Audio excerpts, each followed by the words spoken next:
Hey my friends, Yarrow Willard, Herbal Jedi signing in, and today I've got a magical herb to share with you. One that has been used throughout history with lots of folklore, lots of medicinal uses, and has all kinds of rich history of being used to protect us from evil spirits. But it's also a very powerful antifungal, great for the digestive system, helping burning fats and all kinds of other things. So join me in inviting Mugwort, or invoking Mugwort, into our space today. There's a lot of history around its magical use in being able to protect us and ward off evil spirits all through every culture. So this plant has a lot of historical uses everywhere that it grew. You know, in China, probably one of the most famous ways in which mugwort was used was moxibustion. And this is where they would make a moxie stick out of the mugwort, and they'd burn it over top of acupuncture points to relieve stagnation. This is a more potent way. Many of the TCM doctors know about mugwort, mostly for its use as moxibustion. In Japan, which is where we're in right now, is this Japanese garden, this old Japanese garden. They would use it in a lot of their culinary dishes. Actually, you'll see that all through Asia, through Korea, through China, and through Japan. Being used for a lot of magic and folklore, there's all kinds of myth around this. One of the things that this plant is said to do is to release and awaken our wilder, untamed selves, to release that piece of us that's being trapped and held back. So this is one of those plants that has many universal ways of being used. I particularly like to make a cold infusion with this.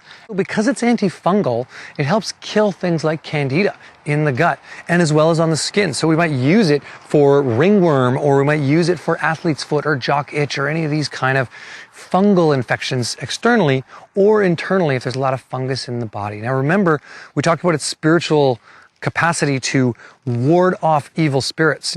Well, it's actually the antifungal properties in here, in the high thujone and camphor and other compounds like that that are in mugwort that really are its antifungal protective quality. Now, all the artemisias have some aspect of this, but it's one that could be used for things like parasites lightly and fungal infections. So we're going to use this as a medicine for that. Really, this has been used therapeutically for a lot of neuromuscular issues like convulsions, hysteria, epilepsy. It has a lot of benefit for these kind of things. But for those of us who have a bit of anxiety, to just calm us down, bring us back into our center, I find mugwort is a great smoke or a tea for that contemplative state, to calm down the nervous system. Now, in a world where we are constantly being bombarded by so much stimulation, I find our nervous systems are a little overwired, they're over-tweaked, they're over-dialed. And mugwort's one of these herbs that can be burned as a smudge in our workspace or can be used as a tea to just kind of calm us back down. And it's said to bring us to our wilder self, but really to bring us to a more full aspect of ourselves so that we can have our wildest dreams become a reality. Now, I believe that all of us are capable of powerful things, and herbs like mugwort can help transform our vision so we see some of that power behind the veils of our own reality. So I really appreciate that aspect of this plant. It's kind of lucid dreaming aspects and its vividness. So I've smoked this plant plenty of times. I add it to a herbal smoke mix. We do a spirit smoke that's kind of like an analog for your marijuana, but not so much, doesn't get you high, just really creates that spiritual context with mugwort and Labrador tea and lotus and all these other kind of herbs, some Dabiana. But this herb on its own can be used the same way. It can be picked, dried, and smoked or smudged to give this aspect. Now, another aspect of it that people have used for this type of thing is making dream pillows. So it's one of my favorite things to do too. I've done this a few times. Take a few sprigs of mugwort, dry them out, put them underneath your pillow, or you can buy a mugwort essential oil and put a couple of drops on your pillow or on a cloth around your bed.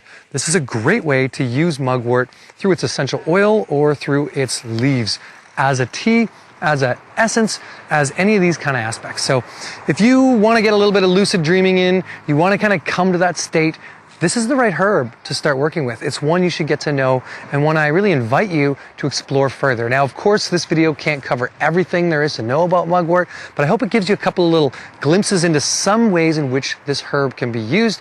And like many of these other people plants, it's a weed that's abundant and easy to find. Once you tap into where it grows, you can pick it, you can pick the roots and snap off the big stems. As long as there's little runners that are growing, it'll regrow anywhere. So it's easy to transplant and root divide. It's an easy one to get growing in your garden. Thanks for joining me and learning a bit about mugwort. Hope you get out, enjoy this plant, connect with it, and learn a little more intimately and directly from this plant itself, because it's a powerful one, and yet it's non-intrusive, it's abundant and easy to find. Ciao for now. May the forest be with you, my friends, and may mugwort be on your side. Hello everyone, I'm here today at Rio Cosmico, my homestead, which is located in Kumeyaay territory in the Cuyamaca region of the Cleveland National Forest. Today, I'm going to be sharing with you 6 ways to work with one of my oldest herbal allies, mugwort.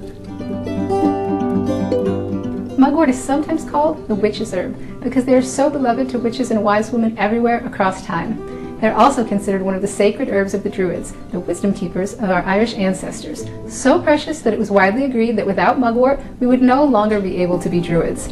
This is because they're a plant that can help us to open our senses, allowing us to perceive more of what's happening in the natural world, and as such, can teach us about all the other plants in our environment. This is also why I like to call mugwort the people's ayahuasca, because ayahuasca is also known as a plant that can teach us about all the other medicinal plants growing in her ecosystem. Now, when green witches sing the praises of mugwort here in North America, we're usually talking about one of 2 species, Artemisia vulgaris, meaning common mugwort, or Artemis of the people, or Artemisia deglaussiana, named in the decidedly less romantic manner where men think that they've discovered something new and name it after themselves. Working with mugwort is not new, and Mr. Douglas did not discover it any more than a male priest named Gabriel Falloppio discovered the fallopian tubes after midwives had been practicing sophisticated women's health care for thousands of years. This plant has always been there for me, and today I'm going to share with you my favorite ways of working with them. My number 1 way to work with mugwort is to simply hang a bundle of the herb, fresh or dried like I have here, to help protect your space from any form of unwanted energies. This may include memories, soul fragments, meddling spirits, false friends, and even disincarnates, commonly known as ghosts. You can also make a wand of the leaves while the plant is still fresh and pliable, and use it to clear your space.